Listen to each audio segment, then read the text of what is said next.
Olá, pessoal! Bem-vindos a mais esse episódio do Software Mental, nosso podcast que acontece toda segunda-feira. Nós estamos aqui trabalhando e trazendo conteúdos para expandir as suas fronteiras mentais, para que cada um de nós possa ser cada vez mais protagonista da sua própria história.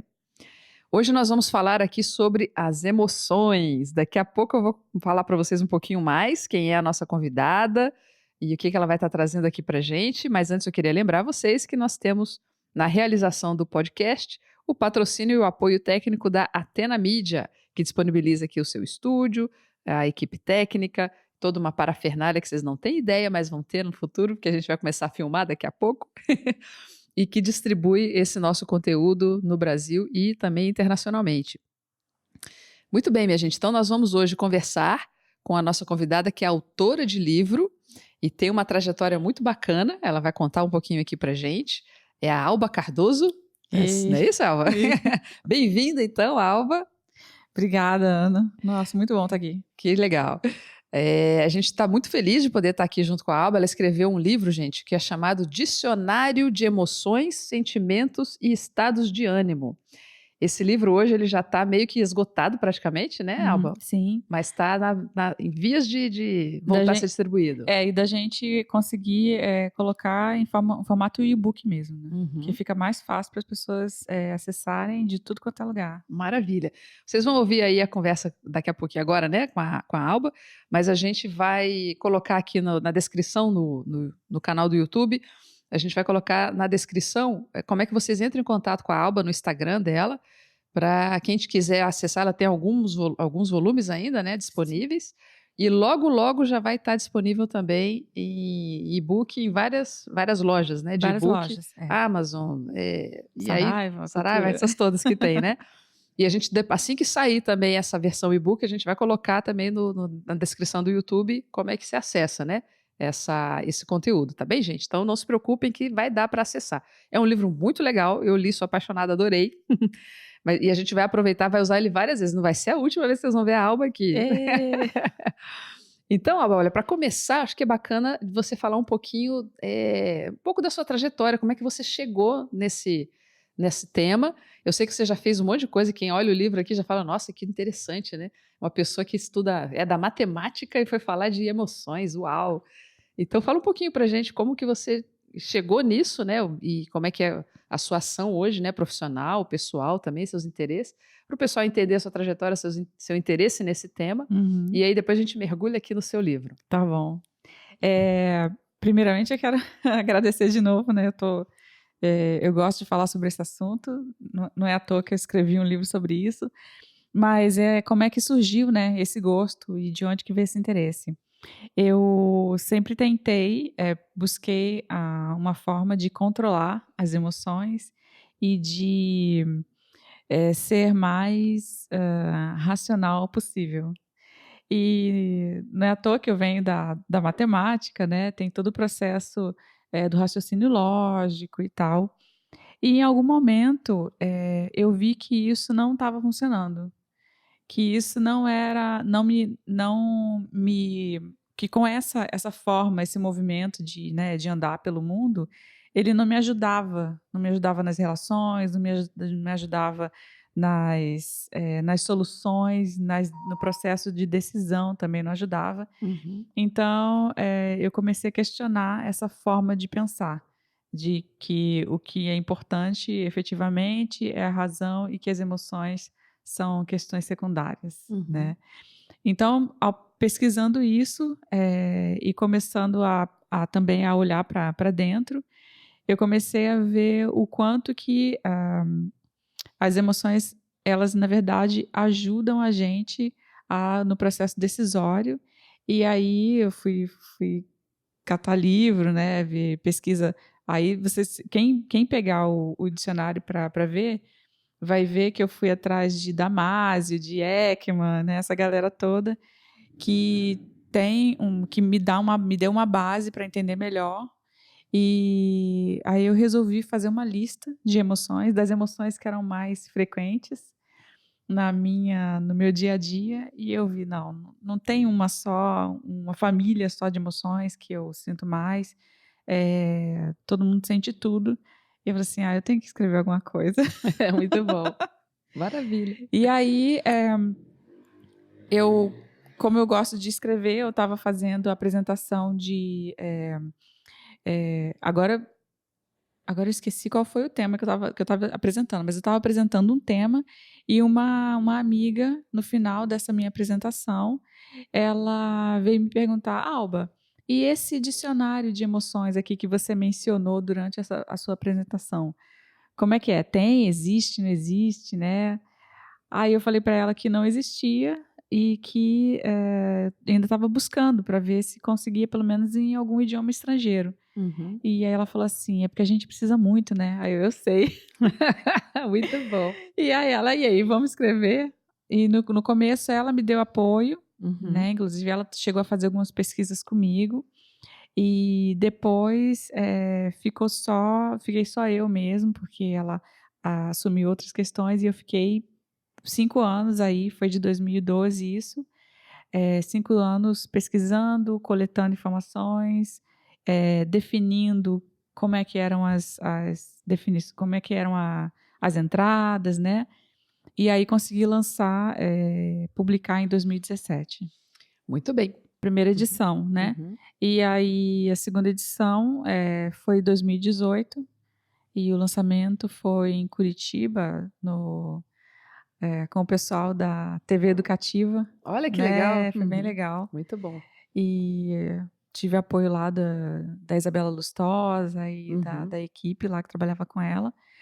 E foi bom fazer o lançamento lá, porque eu também vi o quanto que as pessoas se interessam, elas só não têm acesso a esse tipo de informação mesmo.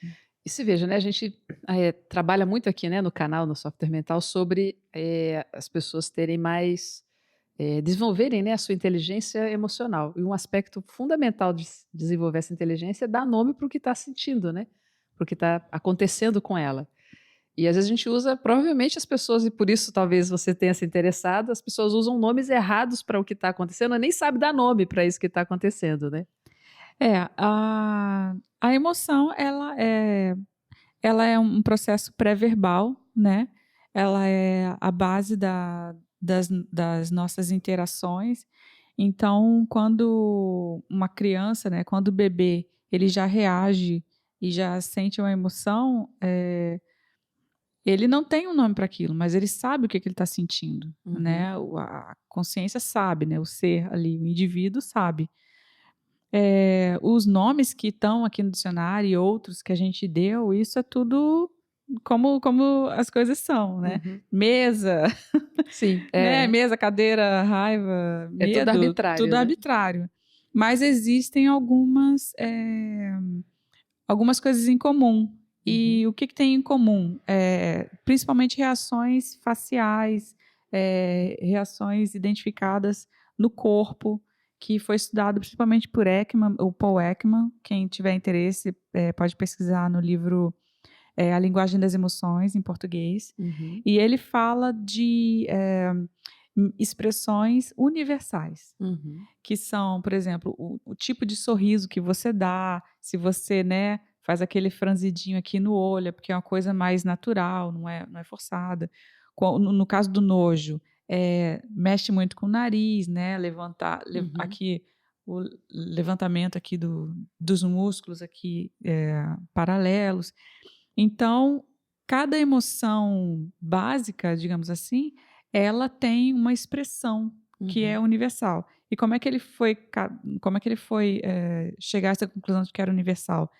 Ele buscou culturas que não tinham contato com revistas, televisão, né? Porque não tinha como mimetizar algo que eles já tinham visto o outro fazer. E aí ele viu que as expressões eram as mesmas. Quando ele descrevia para a pessoa, se você tem alguma carne aqui que está podre, o que você faz? Né? Qual é a expressão que você faz? Aí a pessoa fazia, ele, nossa, isso aqui é nojo. Isso aqui é alegria, raiva, medo, tristeza. Então, as básicas para ele, raiva, medo, tristeza, alegria e vergonha, tem alguns pesquisadores consideram, outros não. Aqui no livro você lista 400 470, não é isso? 480, por aí. 480, aí são emoções, sentimentos e estados de ânimo, não são só Isso. emoções. Não são só emoções. Você falou agora das emoções básicas, Uhum. né? Eu não contei, são É raiva, medo, tristeza, alegria, vergonha. 5 emoções básicas. É. Não é a mesma lá daquele filme Divertidamente, né? Que eu lembro lá que tem aquele nojinho também, né? Desculpa, tem nojo. E o vergonha, acho que vergonha De é vergonha o... no filme não tinha, Não tem, né? era o nojinho. Então, quer dizer, não é uma coisa assim, ponto pacífico. Cada pesquisador tem meio que uma certa... Olha, algumas estão em todas, né? Algumas das básicas, todo mundo fala delas, no né? Divertidamente, o Divertidamente ele traz o mínimo que todo mundo concorda. Tá. Todo mundo concorda que aquelas emoções eles são realmente básicas. E quando a gente fala em básico, o que isso quer dizer, né?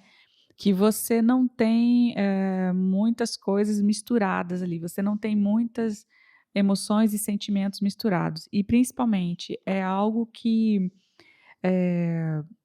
acontece muito rapidamente no seu organismo e logo já vai embora. Isso que eu queria que você também falasse um pouquinho, diferenciar o que é emoção, do que é sentimento e o que é estado de ânimo. Imagina a pessoa que está ouvindo a gente e fala assim, eu mal sei direito quais são as mesmas emoções. Ela já está falando de mais 3 coisas. Ai, meu Deus, né? Mas como é que a gente identifica quando é uma coisa e quando é outra? E por que é importante fazer essa diferenciação também? Tá, aí você me lembrou até de uma quarta coisa que depois Tá bom. vou colocar junto. Então, a emoção, pelo que eu pesquisei, e pelo que eu observei também em mim, né? Ela é uma reação muito rápida diante de algo inesperado. Então, alguém chega aqui agora, não vejo há muito tempo, mas eu gosto muito da pessoa, naturalmente eu vou, né, dar fazer aquela expressão de alegria, de contentamento, assim, mas é rápida, é uma coisa rápida. Ela vem, aquele flush, né, aquela quantidade, assim, de... Aquela descarga, né? Isso. Aquela descarga química. Vem aquilo tudo, aflora e ela já vai embora em pouco tempo.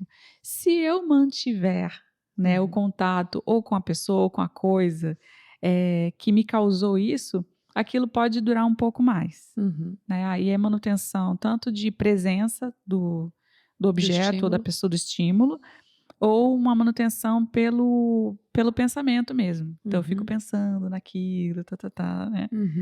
E isso pode se manter, mas já parte para um segundo passo, que é um processo cognitivo.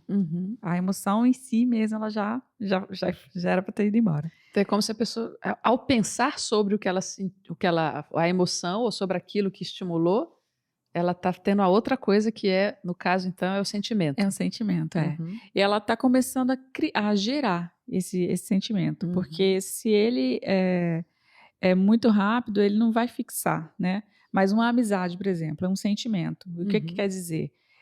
Eu tive vários contatos, ou eu tive um contato tão intenso com a pessoa que aquilo ali já me marca e eu faço julgamentos, avaliações, interpretações daquele encontro, né, com aquela pessoa. Pronto, é amigo, né? E aquilo ali fixa. Então, toda vez que eu lembrar ou que eu encontrar, aquilo dali é um sentimento, é alguma coisa mais duradoura. A amizade é um dos sentimentos, então. É um dos sentimentos, E o estado de ânimo, eu tenho visto que ele é muito circunstancial e tem muita influência do ambiente que você está, do ambiente externo, porque a gente tem uma estrutura chamada neurônio espelho, né? Que são essa capacidade de você ler o ambiente e você ver tanto na feição do outro quanto nas cores que formam as salas, os quartos, né? Os prédios. Tudo serve de estímulo para você considerar que aquilo ali é um ambiente ou é agradável, é neutro, ou é saudável, ameaçador. Então, tudo isso é lido pelo nosso cérebro o tempo todo. Então, o estado de ânimo, ele tem essa interferência, né, essa influência externa. Ele também tem uma influência biológica, que é o quê? Se eu estou com pouca vitamina D, né? Aquilo dali vai criar um ambiente interno, um ambiente somático, né? Que vai me predispor a estados de ânimo específicos. Tem a ver com a química do corpo, então, É nesse a química caso. do corpo, As mulheres que entram na menopausa, Exato, né? Uma pessoa que está com fome, tudo pessoa isso. que está com fome. Pode influenciar. Não, a pessoa que está com fome, teve uma vez que eu fui dar aula com fome. Não, péssimo. Péssimo. Quase voei nas crianças, né? Eu dava aula de inglês para criança. E foi muito engraçado, que teve uma hora que eu me vi ameaçadora. Aí eu fui ver, eu tava com fome. Não devia ter Era feito. só fome. Muito bom. Então, o estado de ânimo é mais assim, é como se fosse um clima, uma atmosfera. Um humor, né? E é uma coisa mais basal mesmo. Tá. Agora, se você tá com uma inflamação, né, no seu corpo, aquilo dali naturalmente vai te dar um estado de ânimo mais irritadiço. Sim. Até o nome das inflamações, às vezes, né? Intestino irritado. Então, vai te deixar mais irritadiço. A tendência é você ter mais predisposição a sentir emoções da família da raiva. Tá. O estado de ânimo, então, ele também tem a ver com a personalidade da pessoa? Ela tem uma tendência mais a ser, por exemplo, otimista ou pessimista? Ou tem a tendência a olhar as coisas com mais leveza? Isso também faz parte do estado de ânimo? Olha, eu penso que sim, mas eu nunca cheguei a procurar as pesquisas nesse sentido, não. Tá. Mas assim, pensando agora, eu acredito que sim. Mas teria que ver um pouco melhor. Assim. Que eu acho que até um pouco talvez seja uma coisa meio uma coisa influenciar a outra, né? Porque, por exemplo, a pessoa que tem uma tendência a ser mais leve, por exemplo, na vida, mais otimista, às vezes até o ambiente dela, ela cuida desse ambiente para isso, né? Então ela usa cores mais vibrantes, por exemplo, ou gosta de coisas macinhas, sei lá. Ela molda, né? Ela molda o seu ambiente, né? Então uma coisa alimenta a outra, de repente. Agora, você foi falando, tem muito a ver com as escolhas, o que você escolhe, como é que você escolhe estar. Porque se você considerar que o seu corpo, né, pode influenciar o seu estado de ânimo, então, se você cuidar dele de uma forma específica, você pode alterar o seu estado. Se predispõe ao estado, né, diferente. Hoje está sendo muito questionado a forma como a gente cuida, por exemplo, de uma depressão. Então, você chega num ambiente, né, num set psicológico, né? E ali o que tem? Tem cadeira, tem duas pessoas vão ficar sentadas o tempo todo ali e tal. Mas o movimento, ele também faz parte de tratamento da depressão. O exercício físico é comprovadamente, né? Na prática é comprovado a melhora das pessoas. Então, o quanto que a gente tem escolhido certos estados, certos sentimentos e certas emoções. E muita coisa tem a ver com a forma como a gente escolhe ver as situações. Certo. Muitas dessas coisas, então, elas são passíveis de escolha, né? São, Olha que interessante. Mesmo a emoção, porque a emoção parece que ser uma coisa tão assim, ação e reação, né? Um negócio meio fora de controle. Não, a emoção não. A emoção é a coisa mais automática mesmo. Tá. E quando você fala assim, fora de controle, tem gente que pode ficar um pouco receoso disso, né? Opa. Fora de controle, né? Aí eu teria até uma pergunta, né? Que necessidade é essa de controlar? Opa! Vou para o divã agora. Então, se você se você escolher olhar a emoção pelo que ela é, simplesmente um indicador do que está acontecendo ali, naturalmente você não vai sentir essa necessidade de controlar a emoção. Muito bom, então vamos falar sobre emoção. Você começou agora uma coisa que eu acho bem interessante, né? A emoção é um indicador de alguma coisa. Não é uma coisa para ser controlada, na verdade é uma coisa para ser percebida, né? Então vamos lá.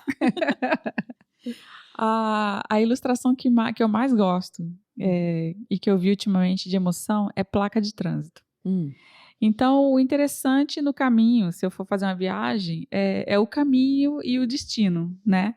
As placas são simplesmente indicadores. Eu não vou chegar numa placa de pare, por exemplo, e parar e me agarrar naquela placa e pronto, cheguei. Não, meu destino está muito além disso aqui. Isso aqui é só uma coisa para me chamar a atenção, para eu ficar ligada. Tá me pedindo para parar por quê? Né? O que é preciso ser visto aqui? Aqui dentro, aqui fora, aqui em volta. O que essa placa está me pedindo? A emoção é a mesma coisa. Então, se eu sinto uma tristeza, o que essa tristeza está me pedindo? Em geral, eu costumo utilizar uma ferramenta muito interessante que é a da Carla McLaren. Esse livro eu ainda não encontrei em português, né? Se alguém já tiver aí, já pode falar pra gente. Que é o Language of Emotions, Carla McLaren. E nesse livro, ela tem tanto livro quanto baralhos, né? As cartas explicativas. Ela tem bastante material no YouTube, né? Tem material no YouTube. E aí, no livro, ela mostra utilidades das emoções. Então, eu falei de tristeza aqui agora. O que eu já posso deixar aí, né? Que eu ainda não estou deixando. E aí, a tristeza, ela vem para me mostrar isso, né? Então, ela vem... em geral, tristeza vem com o quê? Com perda, né? Mas se é uma perda, é porque algo foi. Né? Ou algo está indo. E a tristeza vem para dizer que eu não estou deixando ir. Que eu não estou deixando ir. Então, se eu acolho essa tristeza, né, com esse pensamento, deixar ir fica muito mais fácil. Não quer dizer que eu não vá sentir tristeza. Ao contrário, eu vou sentir, eu vou atravessar essa nuvem de tristeza e eu vou sair do outro lado. Se eu resisto, eu vou ficar dentro da nuvem. Resistindo e sofrendo, né? Ou se nega, né? Não estou triste. Não estou triste, não quero sentir tristeza. Não quero. Quero controlar, não. Eu sou uma pessoa iluminada, eu sou sempre alegre e feliz. E aí não admite que tem uma plaquinha ali te dizendo, olha, você não está desapegando. Não está né? desapegando, Olha, isso aqui, valeria a pena você olhar isso aqui. Porque é uma forma de ser até mais bondoso consigo, sabe? Consigo mesmo. Se permitir sentir, né? Essa permissão, ela não vem porque é um processo educativo mesmo, nosso. Eu fiquei imaginando aqui uma analogia assim, né? Quem cozinha em casa, né? Você tem lá o fogão, aí tu acendeu o fogo e vamos supor que você usou fósforo. E o fósforo continuou queimando e chegou no seu dedo. E aí você tem a reação, né, do corpo dizendo, tá queimando. Ou seja, é para abrir a mão e jogar fora. Sim. E a pessoa falando, não, eu não estou sentindo nada. Isto é só da minha cabeça. Ou que feio sentir isso. Sei lá, coisas que a gente fala de emoção, né? Não posso sentir. Ai, que feio sentir isso. Ou, ai, que legal, quero sentir para sempre. Né? Todas essas são reações meio fora de contexto, né? Que aquilo é só um sinalizador, é para você perceber o que está acontecendo e tomar uma decisão do que fazer com aquilo. Né? Nossa, você falou uma coisa aí fantástica, que quero sentir para sempre isso aqui. E aí, o que a gente faz? Nesse quero sentir para sempre, vamos repetir a experiência para sentir a mesma coisa. Não vai. Não vai, você vai sentir outra coisa diferente, né? Uma alegria. Não, eu quero manter essa alegria aqui para sempre. Aí você que se agarra na alegria, ela começa a espernear, né? E você começa a sentir tristeza daqui a pouco. Então, de onde que vem, né, esse condicionamento? Olha as frases, né? Desde criança. Não precisa ficar triste, não. Ai, menino, não fica com medo, não. Né? Não tem necessidade de ficar com raiva. Então... Engole esse choro. Engole esse choro. Engole esse choro. Nossa, que feio. A tia vai brigar você chorando. Se chorar, eu vou te dar motivo. Gente, a gente tem que botar um divã agora nessa sala. Começou. Então, todas essas frases, né, e o que a gente faz, o que elas fazem com a gente, tudo isso a gente pode escolher liberar em algum momento, da nossa vida, né? Agora, é o que eu estava falando com a amiga minha. Então vamos falar mal dos pais? Não, gente, tá todo mundo assim, né? Já tá todo mundo assim. Então é por isso. O pai, a mãe, ele não quer ver o filho, né, sofrer. Então ele acha que se a criança tiver medo, ela tá sofrendo. Não. Ela tá simplesmente reagindo para o corpo dela ficar mais ativo e chamar a atenção também de alguém para ajudar ela ali. Pronto. Uma coisa seria, então, dizer, em vez de falar, ah, não tem medo não, seria dizer, por que você está com medo? Seria uma Exato. alternativa.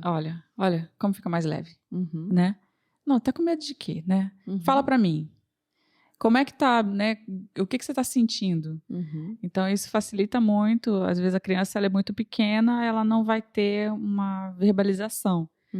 Mas a gente tem tido experiência dos pais perguntarem para a criança mesmo assim, né, para o bebê, e a conexão da mãe com o filho, ela já sabe. Tanto que a criança fala, blá, blá, blá. Aí, o que ela falou? Eu quero água.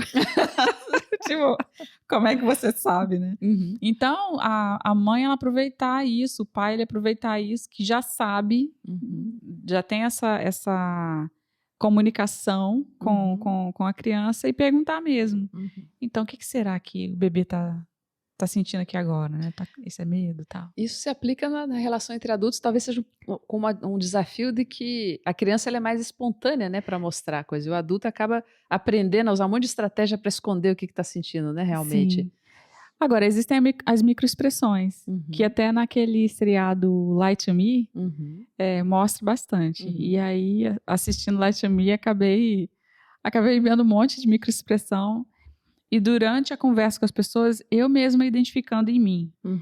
Então, às vezes o nariz levanta assim, né? Sim. O que é isso? O que está acontecendo aqui, né? E o que são as microexpressões? São pequenos, né, gestos ou expressões mesmo do rosto que você consegue ler no outro e em você o que está ali por trás. Então, você falou aí, o adulto ele tenta camuflar, mas em geral não consegue muito bem, não faz muito bem essa camuflagem, sabe? Porque sempre sobra alguma coisa. Então, a pessoa que está triste, ela vai rir e vai sobrar sempre algum cantinho de boca virado para baixo, sabe? Ou um olho caído, alguma coisa vai sobrar ali, ou até a forma como ela, né, vai se curvar, sei lá. Vai depender. Vai sempre sobrar alguma coisinha que tá bem, mas não tá tão bem assim, né? Parece, mas tem uma coisa. No fundo, quando a gente fala essas coisas, eu acho que muita gente está ouvindo a gente deve ter também essa impressão, porque mesmo que eu não tenha visto o episódio, né, o seriado Lie to Me, ou não tenha lido nada sobre isso, não seja especialista sobre isso, a gente tem isso, né, de você perceber, principalmente com quem a gente convive mais, né? Você vê que a pessoa, às vezes, até no jeitinho dela falar, o tom de voz fica levemente diferente, ou você não sabe até nem dizer o que é, mas você viu que tem um negócio ali que não tá. Então, no fundo, todos nós também temos essa talvez intuição ou essa percepção mais sutil, né, desses estados, né, dessa expressão da emoção que aparece ali na hora, né? Talvez seja mais o caso da gente dar atenção a isso e não falar, não é nada não, deixa. Ela falou que tá tudo bem, deve estar bem mesmo. E esse dar atenção é uma das coisas que me chamou para pesquisar o assunto. Que eu não sei se em análise transacional a gente fala desconsideração. Agora esqueci a palavra. Desqualificação? Desqualificação. Legal.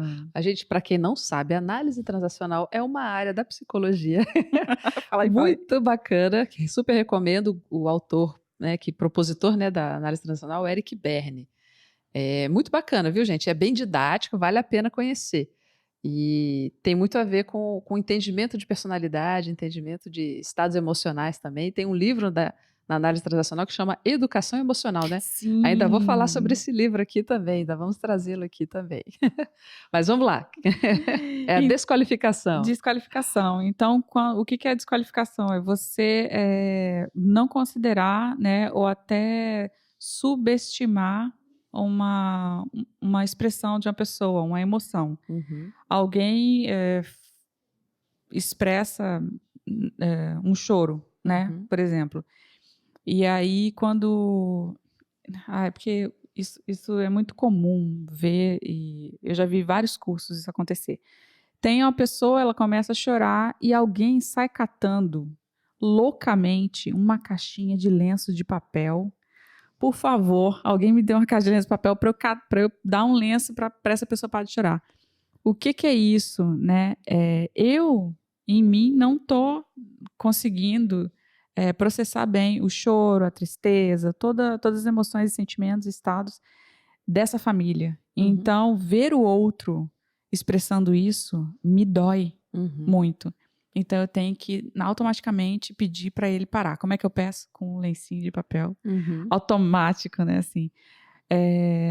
Então, isso é uma forma de tentar desqualificar a emoção do outro. E a gente pode até ver, sabendo que a gente tem essa tendência, né? E isso tem muito a ver com o neurônio espelho, uma forma que, para quem está aí curioso, mas então como é que eu faço, né? Ou como é que eu faço para lidar melhor com as pessoas? Bem, essa mesma situação sinaliza uma coisa legal para a gente, né? Porque se eu estou vendo a outra pessoa chorando e aquilo me dá uma ânsia de consolar, ao invés de eu fazer isso, eu posso observar como é que eu me sinto. Mas peraí, eu estou sentindo uma coisa aqui, dá atenção para o que eu estou sentindo. E isso que eu estou sentindo está falando muito sobre a pessoa, sim. Eu posso fazer uma baita conexão com ela, mas não para ela parar, e sim para ela tomar contato com aquilo, assim como eu também preciso tomar contato com aquilo, né? Então, a hora que eu tomar contato, eu vou estar mais autêntica, tá certo?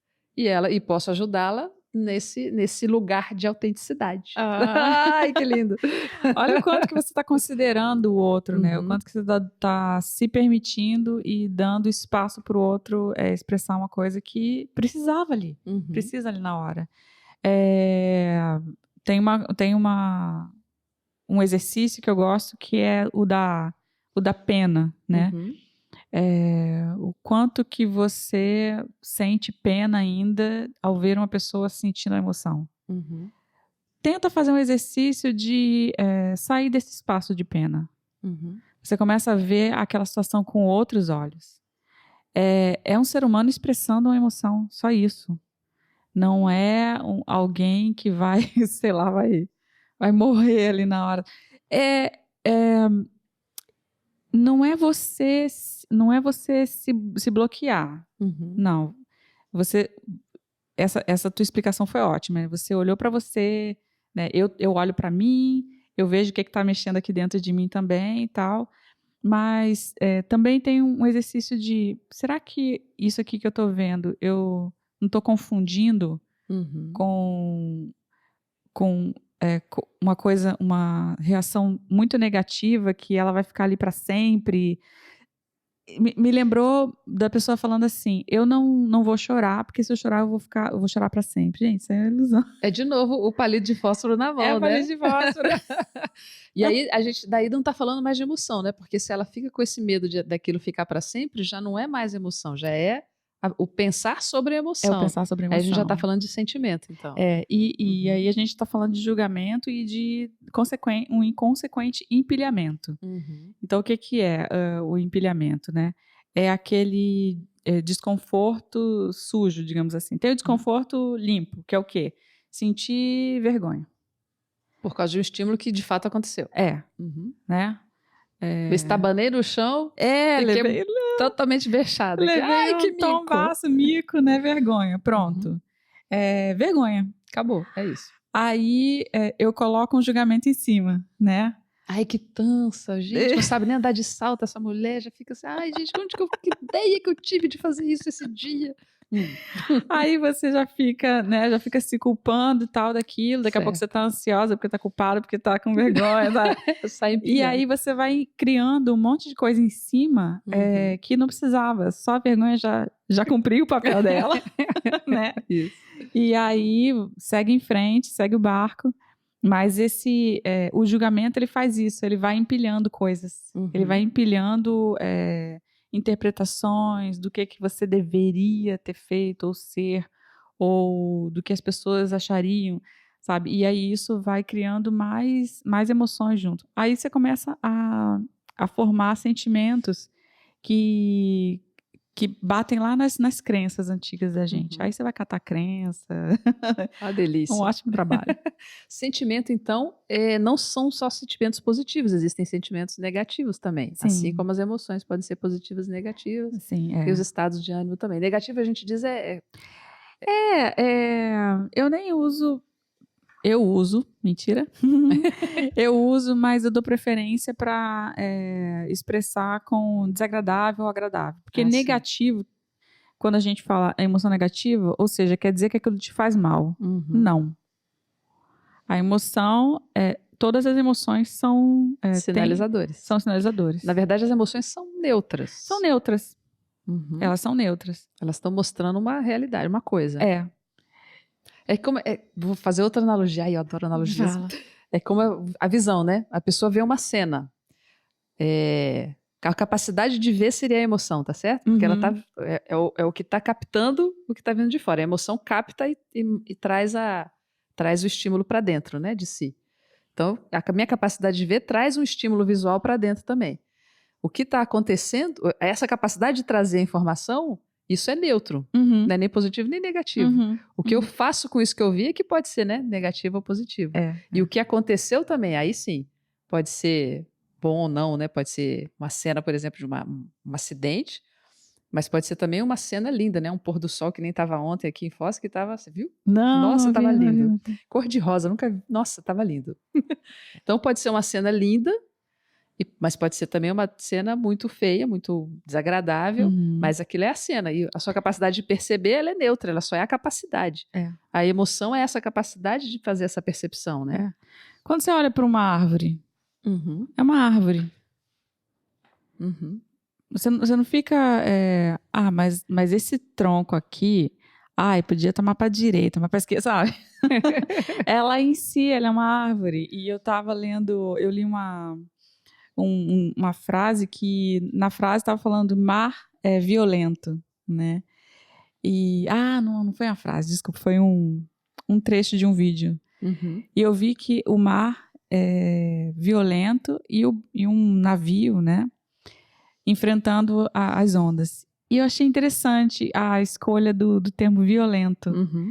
Por quê? Porque é quando ele está mais solto e mais forte e com mais força, né? É quando ele está sendo considerado violento.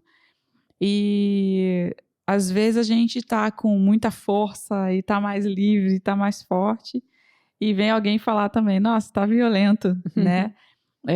E não necessariamente, você só está expressando uma coisa, uma força sua, uma potência sua, tirando violências contra as pessoas, né, desses exemplos, mas o quanto que a gente não cria, o quanto que a gente não gera de coisa nova no mundo pela contenção, sabe? Sim. Porque estigmatiza uma determinada emoção, por exemplo, ou uma denominação, né? Uma denominação, Ou quem é que pode senti-la?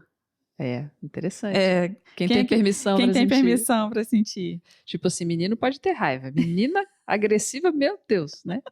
Quando tá na criação. Eu, pelo menos, passei por isso. Não sei se mais alguém. Sim. E os meninos, coitado se chorar, né? Nossa, chorou igual uma menininha, né? Ainda bem que tá mudando isso, né? Nossa, ainda bem. A gente está com a ideia aqui, gente, vou compartilhar com vocês, nós vamos fazer novas vindas aí da Alba mais para frente, e a gente vai escolher alguns grupos de emoção para a gente conversar. E a ideia já é para a gente falar nos próximos episódios aí mais para frente sobre, pelo menos, medo e raiva, né?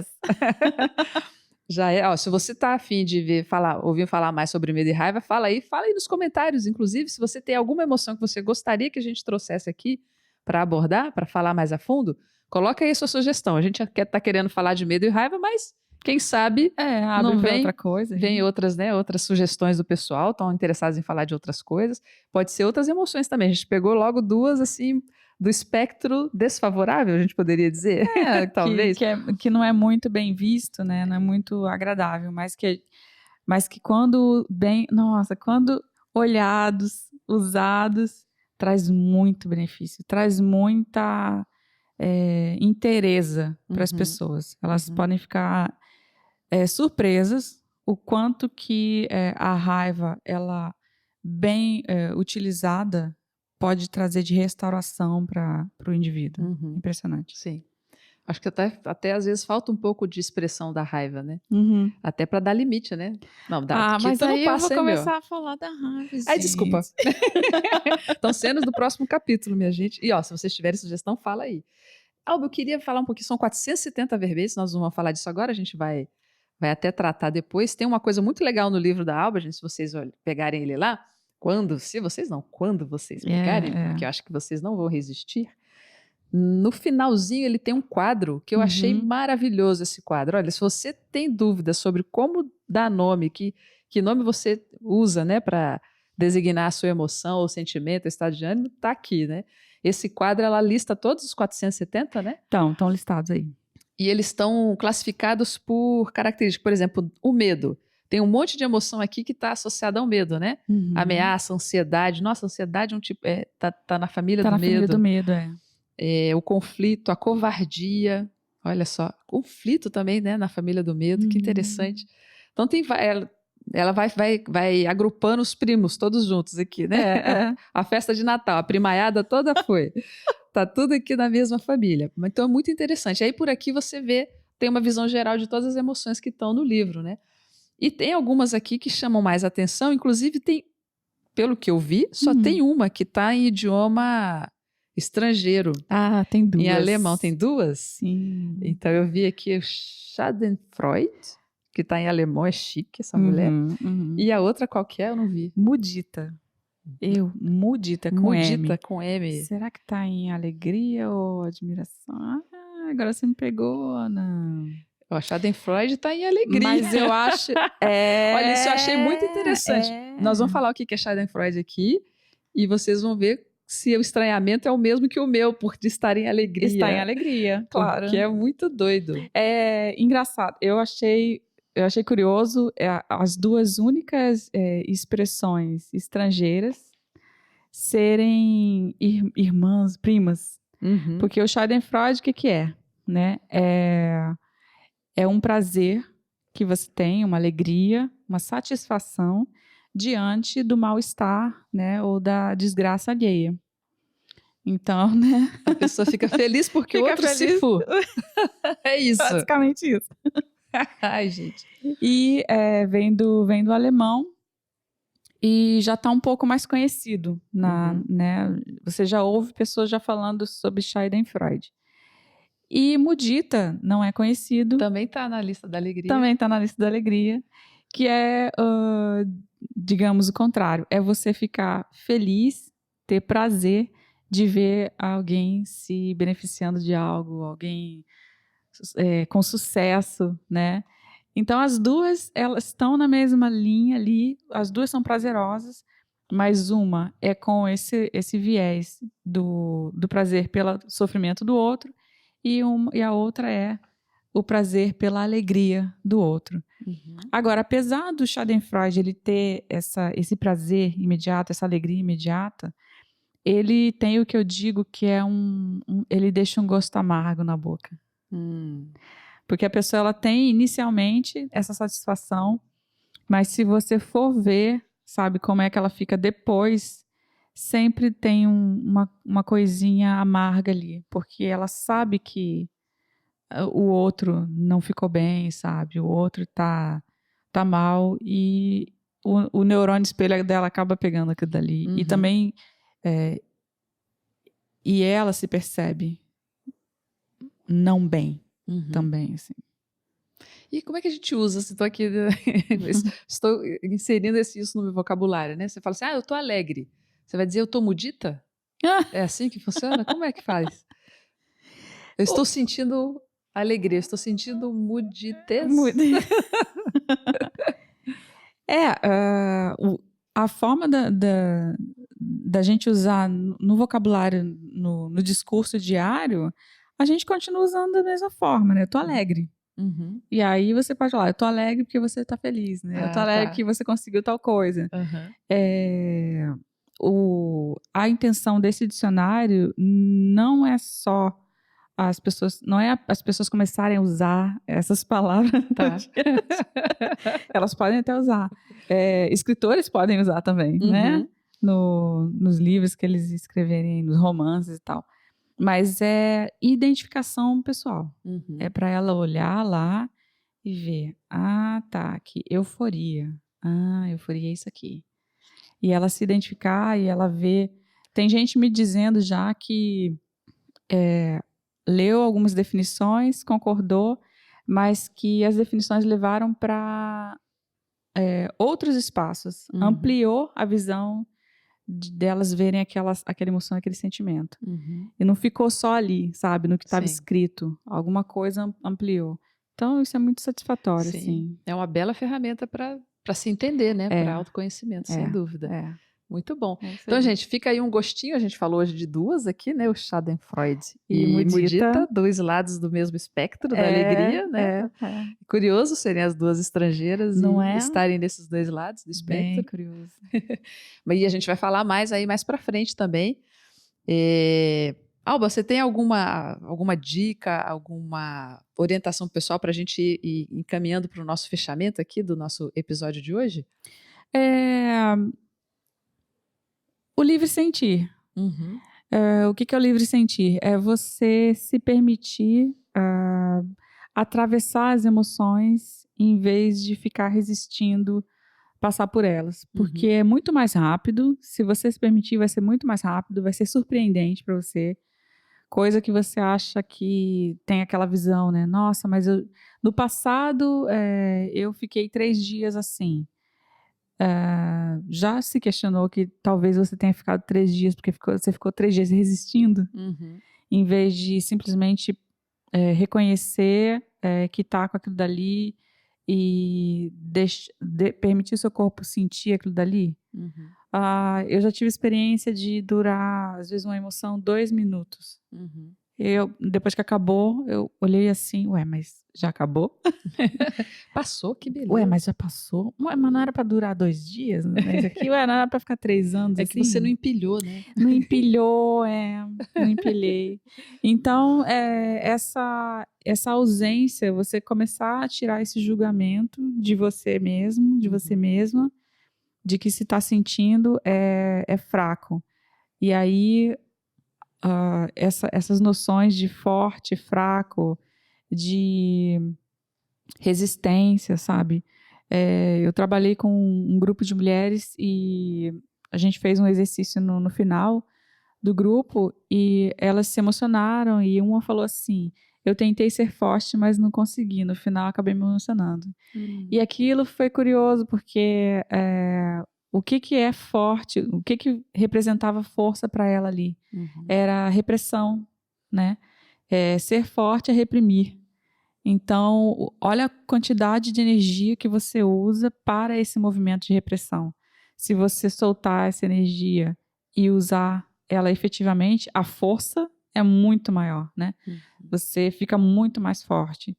Então, a gente começar a sair dessa polaridade, que é ou eu expresso, né, jogo, né, o copo longe, ou eu reprimo. Tem um caminho do meio, que é a observação. E a observação é o que eu deixo aqui de dica para as pessoas. Muito bom. Bacana. Nossa, adorei. Minha gente, então nós vamos finalizando aqui, né, o nosso episódio de hoje. Só lembrando para vocês que a gente trata desses assuntos aqui porque a gente acredita que o mundo é um cenário de oportunidades que está aí para a gente aproveitar para crescer, aproveitar para ser próspero. E nesse processo, né, de trazer a prosperidade para a nossa vida, a gente precisa, por exemplo, passar pela educação emocional, né? Admitir aquilo que acontece com a gente mesmo, admitir não como uma questão de fraqueza, né, mas sim como na verdade, é uma força, né? Você admitir o que acontece consigo mesmo, né? Para você poder também trabalhar, aproveitar isso. Aquilo que é bom você aproveita, aquilo que não está legal você admite e trabalha, né? Para poder mudar, modificar, ou pelo menos você gerenciar, né? Nem tudo a gente precisa necessariamente mudar, né? A gente pode até admitir que tem características e aprende a lidar com elas, né? Então, tudo isso para a gente poder cada vez mais aproveitar esses cenários e essas oportunidades enormes que estão se apresentando para a gente, né? O mundo está mudando para caramba, muita coisa está sendo diferente. O crescimento exponencial de tecnologia, de tudo, né, gente? Não é só tecnologia. Tecnologia é só a ponta da coisa. Na verdade, a gente está cada vez mais tendo a oportunidade de ser mais humanos. Então, vamos aproveitar essas oportunidades, vamos aproveitar para entender mais as nossas emoções. E se você quiser fazer um diagnóstico, por exemplo, para sacar e entender em você o que está pegando mais no seu caso, a gente tem lá no site do Software Mental o diagnóstico de mindset para você ver como é que funciona a sua mentalidade.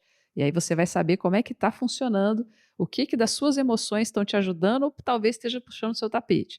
Dá uma olhadinha lá, a gente tem uma versão gratuita que a gente está colocando já para ajudar você mesmo, para você se perceber, se entender, começar a olhar para si, dá uma olhada, pesquisa, acessa e, além disso também, segue a gente aqui no canal, no YouTube. A gente está nas redes sociais, Instagram, Facebook, tudo que a rede social tem por aí. A gente vai colocar também o da Alba aqui para você poder entrar em contato com ela. O livro dela, ela tem acesso ainda, né? Lembrando aí, eu falei no começo, quem quiser acessar o livro, ela consegue ainda alguns exemplares. Em breve vai ter também a versão e-book, que a gente também vai colocar aqui o link assim que sair essa versão e-book para vocês poderem acessar. Então, siga a gente, chama aí seus colegas, seu pessoal, seus amigos que você acha que pode também se interessar por esse conteúdo. Vamos ajudar aí a galera a expandir suas fronteiras mentais, pensar de um jeito diferente e vamos aproveitar porque o mundo está cheio de oportunidade, tá certo? Um abraço então, minha gente, e até o próximo episódio. Tchau, tchau.